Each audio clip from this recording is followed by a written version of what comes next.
May I move to cite Madam Daisy Quiros in contempt under Section 11 of our rules, paragraph letter C. So move, Mr. Chair. Presi Garcia, paki-occupy po dito para malapit tayo. To the members of this committee, just to inform you, Presi Garcia was the main name mentioned by Daisy Quiros. A broker was also in transaction with Eddie Tayang. She was mentioned by Daisy Quiros. Is Daisy Quiros present? Occupy din po dito sa harap. Huwag lang kayong magkalapit. Daisy Quiros po, please. Una ko na muna yung kay Daisy. Daisy, have you been told that your name was mentioned by Daisy Quiros? That's why you're invited in this committee. So, ano ka? You are being accused by Daisy Quiros as one of the broker which transacted with Eddie Yang. Yes po, Your Honor. Do you confirm? No po, Your Honor. Congressman Janet Garin, representing the First District of Iloilo. Thank you for coming. Do you want to ask? Yeah. Follow up. Please Mr. proceed. Chair, if I may be allowed to ask questions. And thank you very much, Mr. Chair. May I ask Ms. Daisy Quiros, Mr. Chair, if she is around? Okay. Magandang hapon po. Po, Congresswoman Garin, is this related to Miss Presi? Yes, Mr. Chair. Okay, I- kasi para lang yes, organize. it's very Okay. quick. Okay, please proceed. Ma'am Daisy, nakasama niyo po ba si Miss Presi Garcia sa transaction niyo kay Mr. Eddie Yang? Yes po, some transaction. Ay, no kay AD Yang po. Kasi po nung last time, Teka, Miss Daisy, yes. nakasama niyo po ba si Miss Presi Garcia sa transaction niyo kay Mr. Eddie Yang o hindi? Hindi po kay Mr. AD Yang. So hindi mo siya nakasama sa Opo. transaction kay Mr. Eddie Yang? Opo. Sa Okay. other transaction po. At kasosyo mo ba siya sa kung ibang mga transaksyon o hindi? Na-offer lang po. Anong ibig po sabihin, Mr. Chair, nung na-offer? In behalf of Mayora Wong po. Ano pong ibig sabihin nun, Mr. Chair, na na-offer? Ibig ba sabihin, naging magkasabwat kayo bilang broker or Nag-meet po magkakilala? kami together with Mayora Wong during that time. At the year 2018. Mr. Chair, kung pwede lang po tayong maliwanagan, yung panahon na yon, ano ang iyong role at ano ang role ni Presi Garcia? Real estate broker po. Pinag-meet po kami ni Mayora Wong dun sa Pancake Laos Group regarding po the isang transaction. Kaninong lupa po ito, Mr. Chair? Sa De La Paz. So ito ay lupa ba ni Mr. Eddie Yang o hindi? Lupa ni Aidiang po. Si Mayora Wong po ang inofera namin during that time. So Mr. Chair, ang ibig pa sabihin ni Miss Daisy Quiros, may lupa, siya yung broker. At ngayon, ipinakilala ni Mayor Wong si Miss Presi Garcia para maging kasosyo mo o hindi? Transact po. Ano pong ibig sabihin, Mr. Chair, ng Binili po katransak? ni Mayora Wong, Your Honor, yung subject lot. And then si Presi M. Garcia po ang pina-facilitate nung Balik mga ibig documents. sabihin, may lupa kang binibenta at binibenta mo kay Mayor Wong. Tapos Yes si po. Mayor Wong, ang kanyang pinapacheck ng papeles ay si Miss Presi Garcia. Ganun po ba, Madam? Yes po, Your Honor. Okay. Mr. Chair, let me remind Miss Daisy Quiros. This is a very serious investigation. Ang gustong marating ng komitiba na ito ay malaman kung ano ang mga kapalpakan, ano ang mga problema, ano ang mga kailangang baguhin.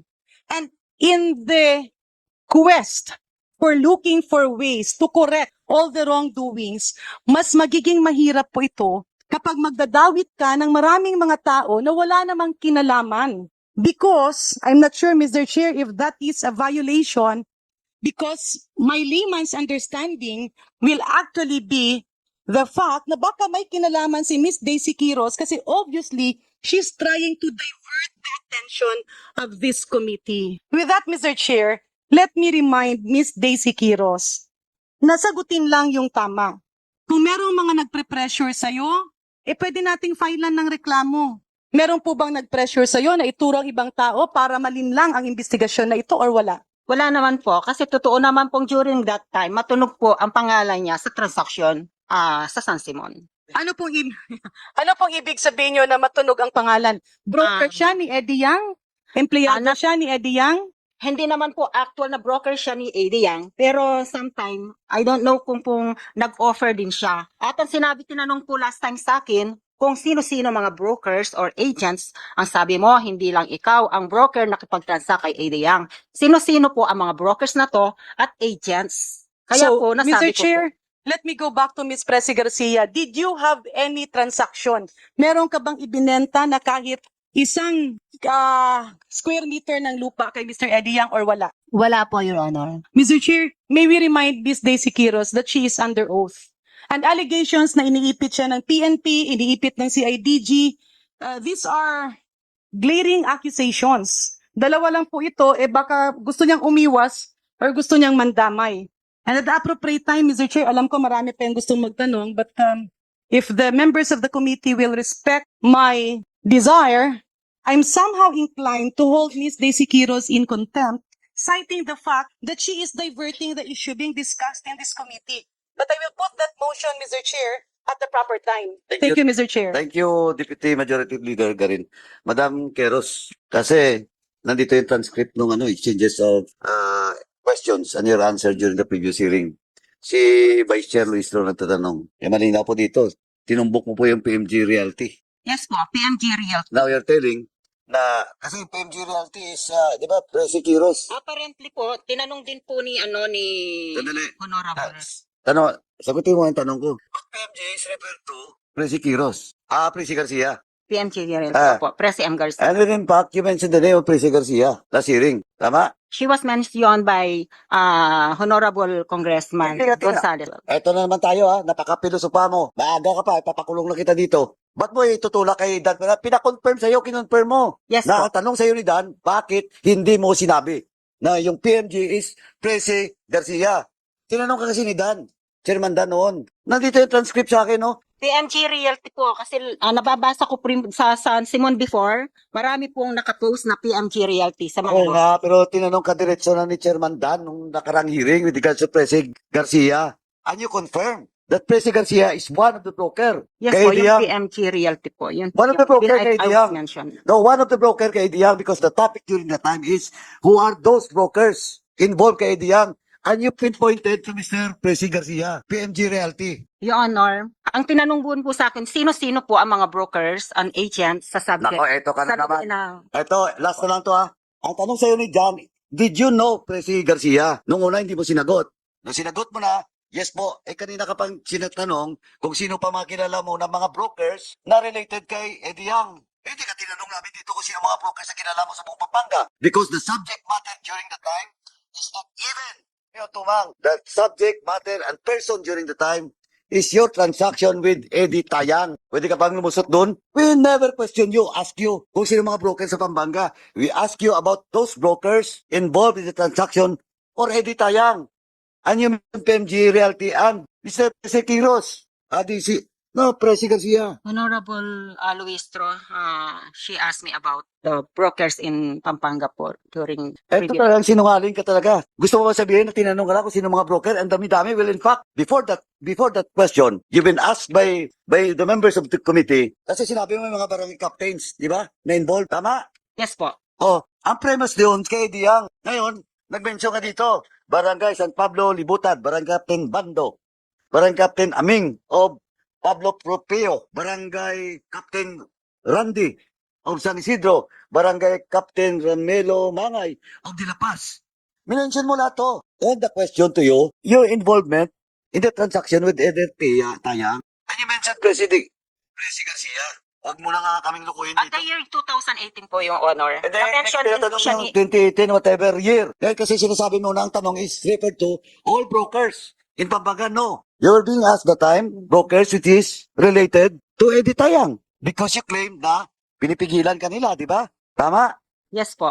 Ngayon sasabihin mo, tinanong namin, buong Pampanga, no. Those persons only involved in the transaction with Eddie Tayang. Minention po sa akin yung regarding sa San Simon. Sino-sino lahat mga nakatransact Mr. na Chair, brokers and Ang agents. tinatanong ko lang sa iyo kanina, kahit nung sumagot ka kanina, binago mo ng statement mo, di ba? Well, in fact, kahit dito sa messages mo, kay Presi Garcia, binago mo na. Sabi mo nga dito, na-pressure ka lang. Di ba? Tama? Tinatanong po kasi yung mga brokers na alam ko. Na related kay Eddie Tayang. Ang natatandaan ko po, Your Honor, nag-offer din po siya during that time, pero I don't know kung nag-push through po yung transaction nila. Yeah, Yun Mr. po yung Chair. sinabi ko last time. Mr. Chair, Yes, Senator. Can I ask Miss Daisy Quiros, sino po ang sinasabi nyo dito sa mga text messages nyo na iniipit ka? Meron po ba? Naipit na po ako dahil dun sa mga question kung sino-sino yung mga alam ko. Okay, naipit ka sa aling issue po, to be specific? Dahil Yung ikaw mga- ba ay kasabwat ni Mr. Eddie Yang? Hindi po, yung mga kakilala or colleagues na kakilala ko na nag-offer as real estate broker ka or agents, sino-sino pa yung mga kakilala mo? Okay, Mr. Chair, may I ask Miss Daisy Quiros, nung ikaw po ay katransaksyon ni Mr. Eddie Yang, sino-sino po ang kaharap nyo? Ang kaharap ko yung mga some brokers po there in San Simon. Hindi, And Mr. usually Chair, if in- I may, Ma'am Daisy, uulitin po natin. Napakadirekta po ng tanong. Huwag niyo pong ilihis ang usapin.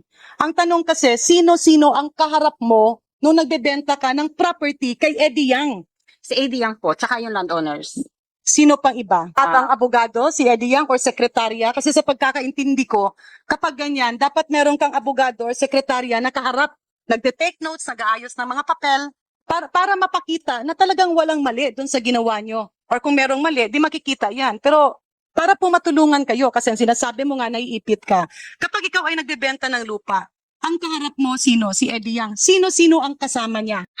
Staff niya po dun sa office. Yeah, okay. So yung mga staff niya, mga Pilipino naman po, di ba? Pilipino po. Okay, pwede niyo po bang maibigay ang pangalan ng mga staff niya? That's confidential po kasi.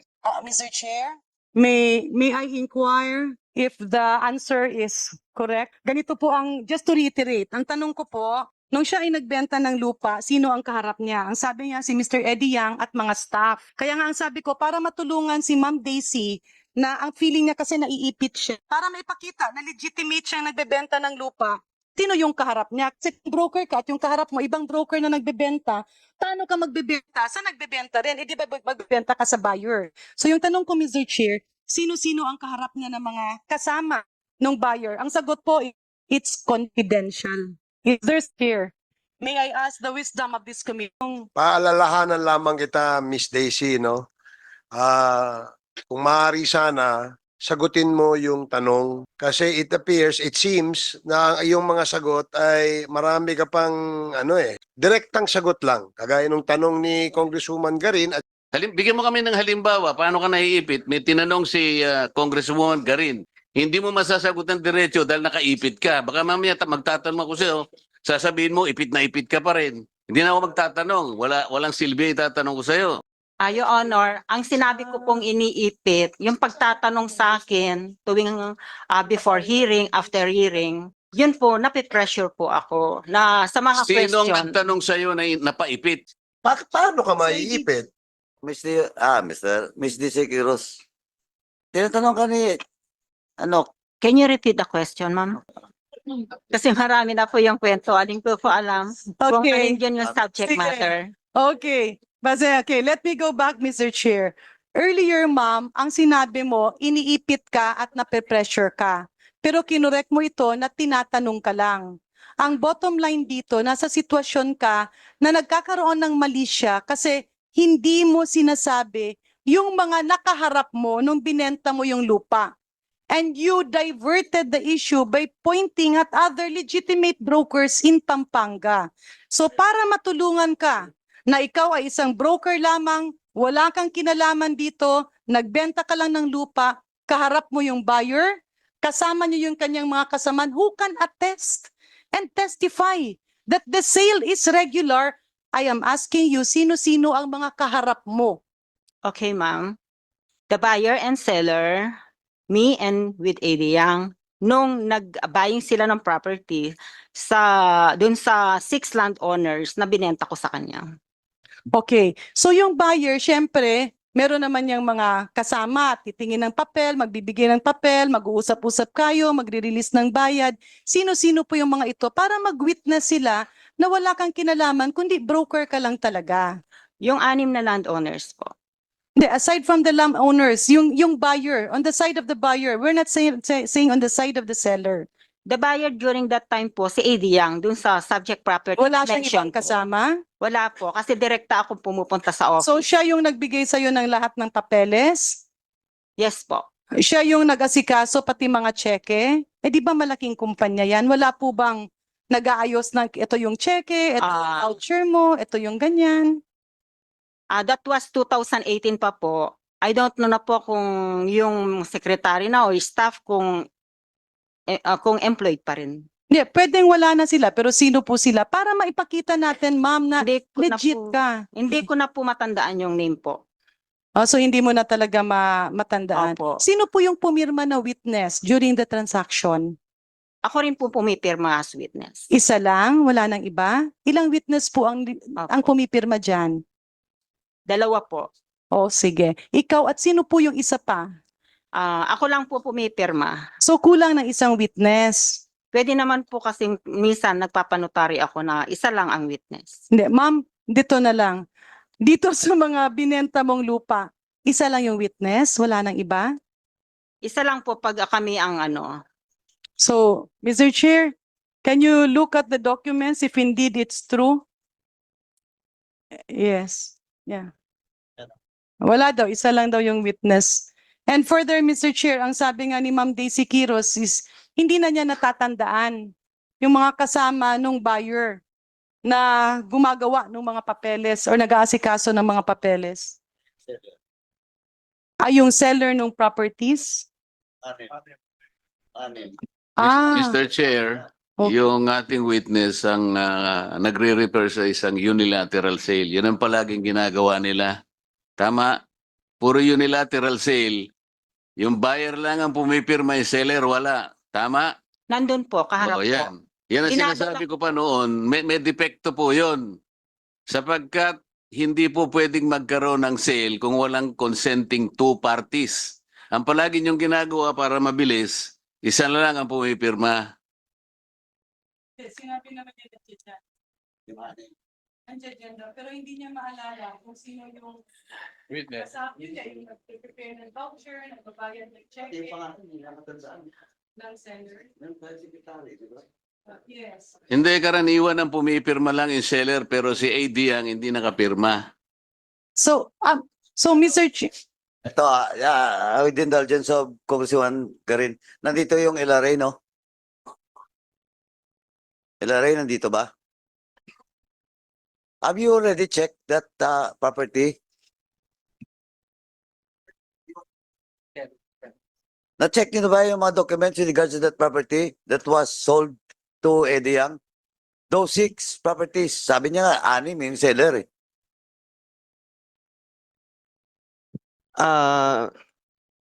Hindi ko na po matanda kung yung unang Tayo na detail kayong tayo sa tanong. hindi sir kasi po yung papunta pa lang po kay AD Yang para nakapagsubmit na po kami, Your Honor, dati po nung mga documents po, Your Honor. So anong dito kung napag-submit kayo, anong findings niyo doon? Is it correct coming from the statement of Congressman Marcoleta na pare-pareho? And sometimes that includes notary public? Na hindi kaharap yung mga seller sa buyer? Hindi na po namin, Your Honor, alam yung Oh, sa execution po, better Your Honor. check ulit ha. Itong 6 properties lang. Yes po, Your Honor. O ano yung 6 properties? Daisy, baka nakalimutan mo na rin. Yung mga seller po, alam ko pa. Hindi nga, anong mga property yun para ma-check nila? Sa De La Paz, San Simon po. Specific nga, kaninong property yun? Kay Apolonio Figueroa, LRA, please take note. Comsec, please take note. Tapos, Salvina Gagi, Anicetas Nogoy. Ano pa yung si Ronquillo? Ronquillo, I don't remember the name. And Chidoro Aquino po. Mr. Chair, balik lang tayo muna dun. Kung if I may, Mr. Chair, back to my question. Napakasimple kasi nung tanong. Malaking pera ang involved, Ma'am Daisy. Broker ka, nagbebenta ka. Pag broker, ang kaharap mo, hindi lamang yung buyer, kasama yung mga assistant ng buyer. Alam mo, this will help you kasi they can testify that everything is above board. Bakit po kayo natatakot na sabihin yung pangalan ng mga kaharap nyo? Ang kaharap ko po, ang buyer, si Apolonio, let's say, one day, hindi naman po sabay-sabay yung 6. Hindi nga, ma'am, Every other napakasimple day po. ng question. Nagbenta ka, kaharap mo si Eddie Yang. Sino ang nag-a-assist kay Eddie Yang who can testify na Hindi ko ikaw ay broker lamang at wala kang kinalaman doon sa kanila? Because that will help you. Ang problema, ayaw mong magsalita eh. So kaya nagkakaroon ka tuloy ng problema at ang dami-dami mong dinadamay. Your Honor, nung nandun yung time ng Please again, buying. let me remind you, you're not yet recognized by the chairman. Okay po. Sorry po, Your Honor. LRA, nandito po yung list no, ng anim. Kasama na dito yung mga lot number, lot area, pati yung price of the sale. Pati yung price per square meter dito. I want that to be, yung findings nyo, to be submitted within the week. Kasi next week, baka mag-hear ako dito. Ha? Please proceed. So Miss Daisy. again, Mr. Chair, it has been a question that has been repeated and repeated. Sino ang kaharap nyo? Nung nagbebenta ka as broker, sino yung kausap mo nung nag-aayos ng papeles? Ako po nag-ayos ng papeles, Your Honor. And then nandun si seller and buyer. Okay, on the part of the buyer, May Okay. lumalapit po na secretary pero hindi ko na po alam kung anong pangalan niya. anong itsura po? Medyo maliit lang po. Hindi ko alam kung ano po ang name nung So secretary during that lahat ng time. kasama ng buyer nakalimutan mo na. Kasi po nung sa second floor, si Eddie Yang, together with my, the landowner with me, at saka po siya po, minsan lumalapit po yung sekretary niya, ganon. Ako na rin po nag-ayos sa mga dokumento sometime.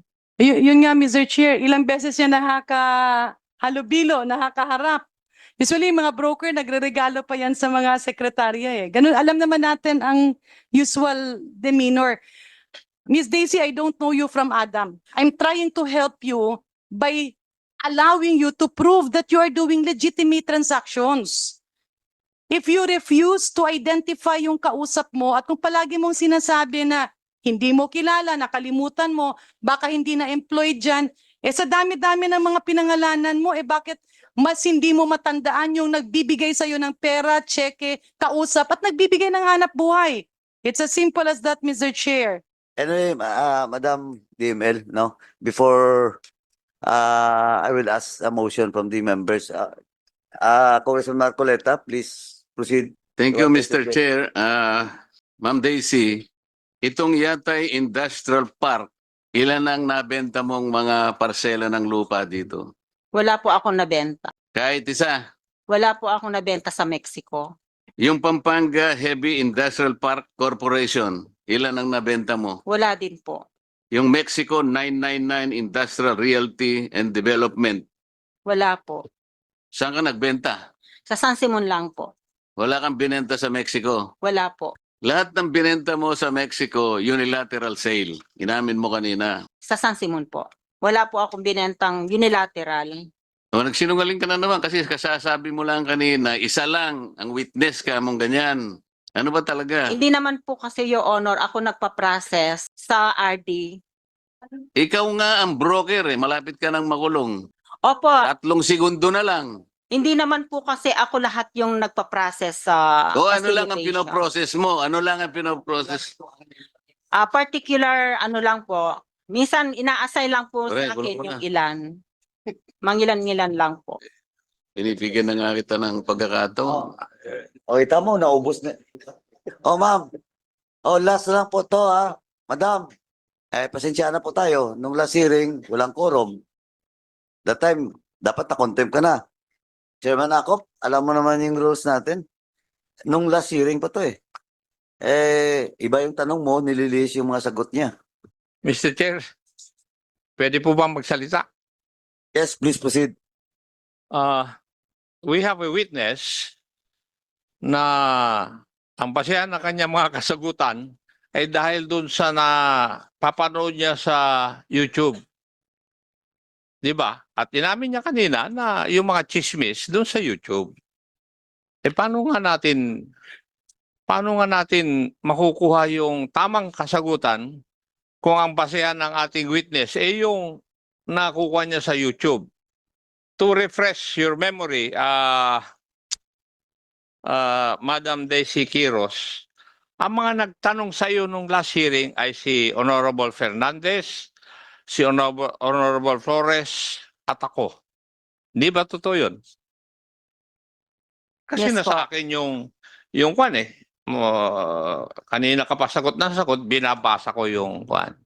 Yung mga katanungan at kasagutan mo noong hearing, noong last hearing. Tama? Yes po. Kung babasahin ko, wala namang sinasabi si Honorable Fernandez na kwan na tungkol sa relasyon nyo ni Eddie Tiang. Wala naman eh. Di ba? Saan mo kaya nakuha yung kwan na yun? Eh wala man sa minutes of the meeting at saka dun sa record ko. Wala.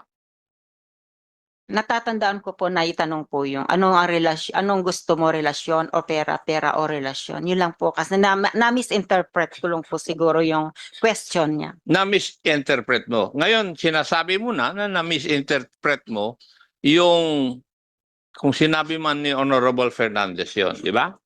Yes po. Yes. Ngayon mo napagtanto na mukhang mali yata yung pagkaintindi ko doon sa katanungan ni Honorable Fernandez. Ganun po ba? Marahil po. Hindi ka pa rin sigurado? Yes. Ganun nga po yung pagkakaintindi ko. Ganun. Kasi kanina ka pa tinatanong-tanong doon eh, ang lalayo ng mga kasagutan mo eh. Ayaw mo pang aminin na maaaring nagkamali ka ng pagkaintindi. Ano po? Yes po. Kasi mula pa nung last hearing, tinatanong ka na tungkol doon sa pagiging license broker mo, di ba? Yes po. At tinanong ka rin, ano ang katibayan na meron ka na ikaw ay isang license broker? Tama rin po ba? Yes po. O, ano po yung katibayan na ikaw ay license broker? Kasi kung babasahin ko doon sa requirement sa iyo, in the last hearing, ay mag-provide ka dapat ng proof dito sa committee na ito of your PRC license as a broker. Nagawa mo na po ba yun? Yes po. Naibigay na Yes po, Your Honor.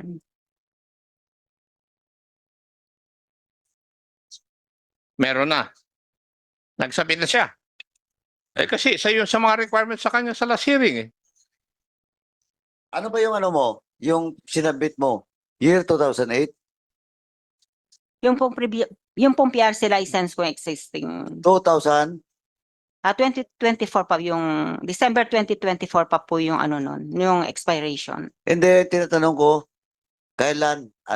2008? Nag-start. Nag-start po. Tapos, ang expiration is 2024. 2024 po. 24, anong month? December po. December. Okay. Ipacheck lang natin. Okay. Please proceed. Yes, Mr. Chair. Doon din sa pagtatanong ni Honorable Fernandez, tinatanong ka rin, kaya lumalabas kung sino yung mga broker na kasama mo eh. Kasi kasama yan sa katanungan ni Honorable Fernandez. Di ba tama? Yes po. Yes.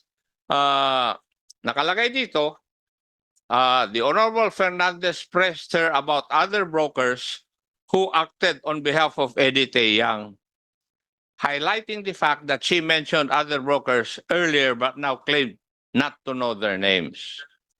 Di ba? At ang binanggit mo ron ay si Madam Priscilla Garcia. Tama?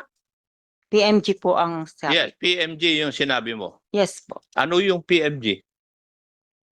Initial lang po ang binanggit ko pero ang meaning ng PMG, Presi M. Garcia. Okay, yun lang ang sinasabi ko eh. Paikot-ikot pa tayo, Iha. Nagre-refer ka rin sa isang Miss Presi Garcia. Tama? Opo. Oo. Kasi, huwag mo akong paikutin, Iha, kasi kompleto ako ng data eh. Binabasa ko yung nakaraan na hearing. Yes po. Oo. Kasi kanina ko pa sa pagtatanong nila, umiiwas ka na eh. Pero ako, hindi ka makaiwas dahil naka-record. Di ba? Yes po. Yes. At sinabi rin, at dito sa iyong sulat, hindi ka makakomply dun sa request ni Honorable Fernandez na mag-submit ka ng iyong income tax returns for those years na ikaw ay nagkipag-deal kay Eddie Young. Tama?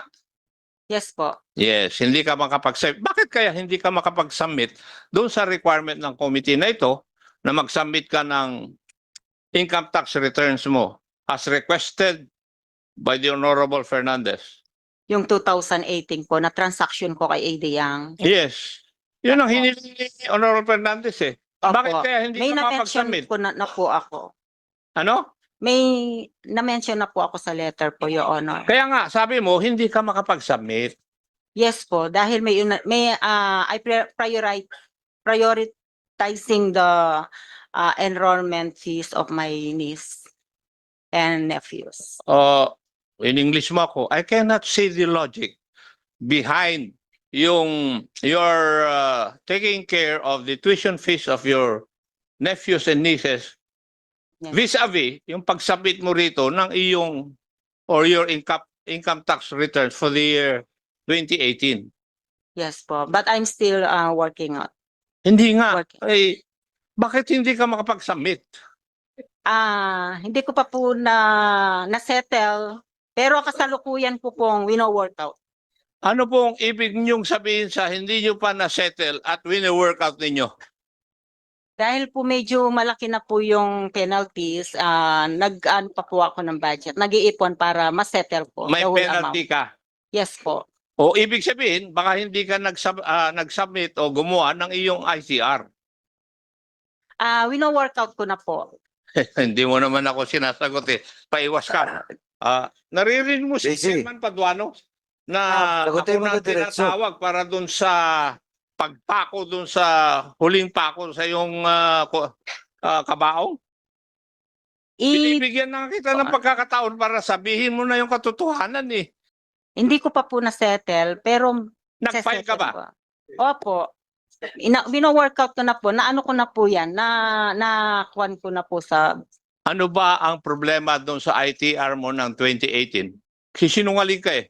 Either you did not file your 2018 Yes po, income hindi tax ko pa po. return o dinaya mo. Yun lang ang nangyari. Hindi Kaya pa. nagkakaproblema ka. Hindi pa po. Ano Hindi pa ang po ako, na-assess ko na po, pero hindi ko pa po na-assess. hindi ka nakapag-file? Opo. Yeah. Ina-compute ko muna po. Ay, Ma'am Daisy, talagang ano ka, puro ka palusot. 6 years na pinapakompute mo pa? Hindi, I mentioned already po last time, yung kay transaction ko kay AD Yang, hindi ko po na-pay off. Pero I'm Hindi, Working ang, out. pinag- for it po. ang pinag-usapan natin dito, yung ITR mo. Ang ITR mo. Dahil sagot mo na naman, mag-uupo ka kay Chairman ako, pero may lusot ka pa rin. Pinapakompute mo. Eh, 6 years na nga, pinapakompute mo pa. Kanina, ang dahilan mo, excuse me, mo is yung sa pamangkin mo Na-miss ko po kasi yung ma-pay yung 2018 transaction. for the next 6 years na failed mo. Hindi po ba nag-pandemic po tayo, Your Honor? Kaya po, And then, after pandemic, 2022 na po. hindi pa po ako 2024 na, na tayo, papasok na po 2025. opo. That After is not an pandemic po, excuse. hindi po ako nakapag, Oh, ano patapusin mo kagad. muna ako, madam. As I've Sorry told you, don't speak unless you're recognized by the chair. Sorry po, Your Honor. 5 years after the pandemic. Chairman ako, Yung pong kami po rito, malambot ang puso sa mga nagsasabi ng totoo. Pero sa mga nagdadrama po, umiiyak na nagdadrama, matigas po ang puso namin. Sanay na po kami sa ganyan. So yun lamang po, Mr. Chairman. Marami po salamat. Chairman Dan, Chairman ako, tama nandito, Chairman Fernandez. Mr. Chet, narinig mo matibay ang puso niya doon sa mga sinungaling. So siya. Madam Daisy, ang dealings mo lang ay sa San Simon. Tama? Yes po. Yes. Pero meron kayong property o pag-aari na kasama mo si Eddie Yang. Totoo po ba yun? Hindi po yun totoo. Ha? Hindi po yun totoo. Wala kayong property na Opo. katabi ng property ni Eddie Yang?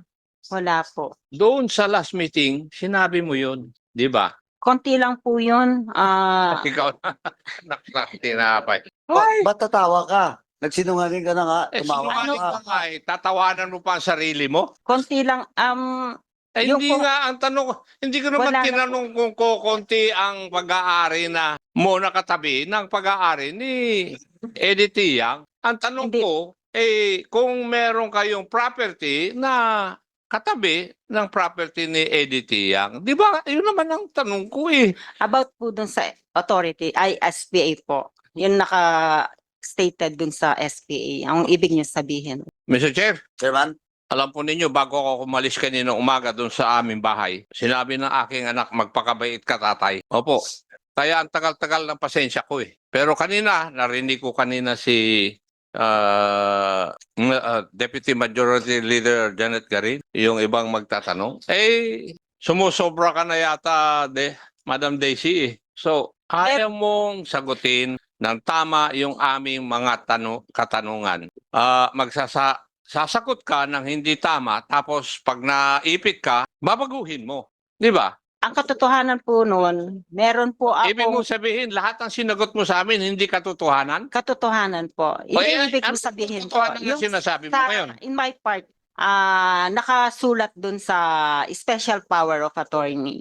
Yung subject documents po na yun, para lang po ma-process agad yung documents ni Rudingo, ma-transfer pa agad. yung Kaya po ginamit yung ko yun. katanungan ko, walang koneksyon doon sa sinasabi mo ngayon eh. Lahat na nandito magsasabi na yung sinasabi mo ngayon, sinasagot mo sa akin, walang koneksyon doon sa aking mga katanungan. So Mr. Chair, bagamat ako yung napagsabihan, Paki-turn off po yung microphone mo.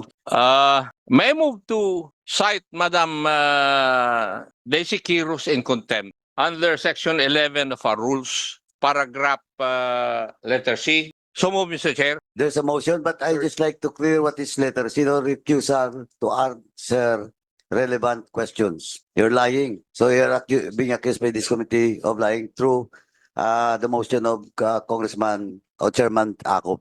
There's a motion, duly seconded. The motion is carried. Second motion, please. Cross be confined within the confines of the House of Congress, being a lady. So move, Mr. Chair. And how long, Chairman Akop? How long? For 30 days, Mr. Chair. Any second? Second the motion. There's a motion to detain Ms. Daisy Quiros for lying in this committee in the facility of the House of Representatives for 30 days. Any objections? The chair says none. The motion is carried. Mr. Chair, Sandali po. Subject at arms. Do you have any objection? it's not an objection, Mr. Chair, but a quick comment. Okay. Yeah. After I will recognize after my ruling. The sergeant at arms is directed to escort after receiving Miss Daisy Quiros to the premises of the house. Yung bagong facility siguro ngayon, may bagong facility dyan. Thank you. Please proceed. Mr. Chair, being a lady, may we request that the officials in charge accord Miss Daisy Quiros with all the respect due to a woman, and maybe if she will request a companion, With And- regards to all the rights of Miss Daisy Quiros, it will be offered to her, especially as a lady. But with regards to companion, this committee cannot decide on that. We can only recommend because the sergeant at arms and the leadership has their own guidelines with regards to detainees. okay, but she can, Even schedules of using cell phones. but she can request for a companion and Yeah, and it's up to it's up to the to the sergeant at arms I to submit, Mr. Chair. to such request. I Now, submit, Mr. thank Chair. you. Thank you, Madam Islimel. Adimel.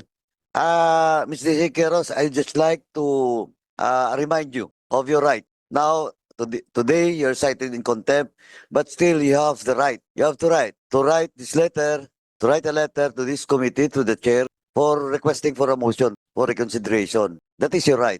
But of course, in that motion to reconsideration, you should promise that on the next hearing, you will tell the truth and nothing but the truth.